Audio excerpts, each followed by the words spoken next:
आज आप लिख दो कि अगले 3 साल में इस बिजनेस से मैं 5 करोड़ कमाऊंगा, और उस लाइन को प्रूव करने के लिए अपने आप को जला दो। आप लिख दो और फिर उस लाइन को प्रूव करने के लिए अपने आप को मैं कहता हूं जला डालो। प्रैक्टिस का बहुत बड़ा खेल है। प्रैक्टिस से बड़े बड़े पहाड़ हिट गए। मैं एक कहानी सुना रहा था उस दिन भी किसी को, पाब्लो पिकासो की। पाब्लो पिकासो दुनिया के सर्वश्रेष्ठ पेंटर हुए। एमएफ हुसैन से भी बड़े पेंटर हुए Pablo Picasso. Pablo Picasso New York में एक स्ट्रीट में घूम रहे थे तो एक लेडी उनसे टकराई। उस लेडी ने पहचान लिया, यू आर पाब्लो पिकासो, मैंने आपको पहचान लिया। भागी भागी गई, एक पेपर लेके आई और पाब्लो के हाथ में दिया। सर, आप एक बहुत बड़े पेंटर हैं, can you draw something for me? क्या तुम मेरे लिए कुछ स्केच ड्रॉ कर सकते हो? उसने एक पेपर लिया, एक पेंसिल लिया और कुछ स्केच ड्रॉ किया उस लेडी के हाथ में। 30 सेकंड में पलट के दिया। उसने बोला, lady, this is for you, this is a painting worth 50 lakh rupees. This painting cost 50 lakh rupees.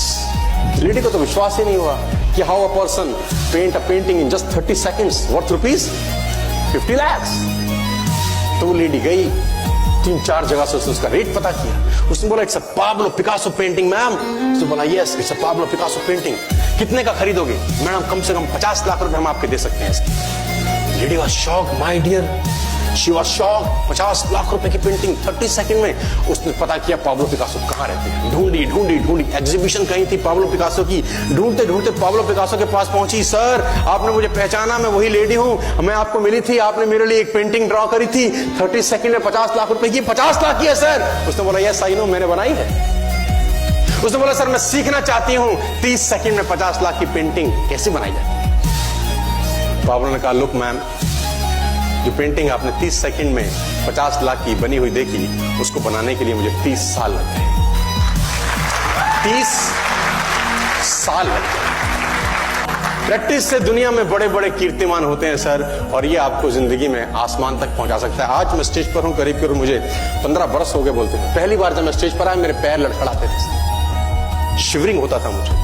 वहीं कहीं कोने में फिक्की ऑडिटोरियम में मैं पहली बार एक अंग्रेज को सुना था। आज से मैंने करीब करीब 18 साल पहले। एक कंपनी थी इंडिया से बाहर की, नेटवर्क मार्केटिंग करती है, नाम नहीं ले सकता। तो वहां बैठा था, पीछे 660 लोगों की सीटिंग थी।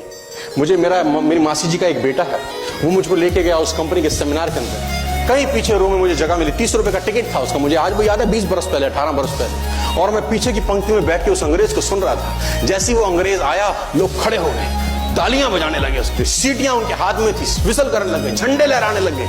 मैं वहां बैठा सोच रहा था कि सोनू शर्मा, तेरी जिंदगी में कभी ऐसा हो सकता है? तू तो स्टेज पे जाएगा, तेरे तो पैर कांपते हैं। मैं शाही आदमी था, बोला नहीं जाता था, बात नहीं करी जाती थी, लेकिन प्रैक्टिस प्रैक्टिस प्रैक्टिस और प्रैक्टिस।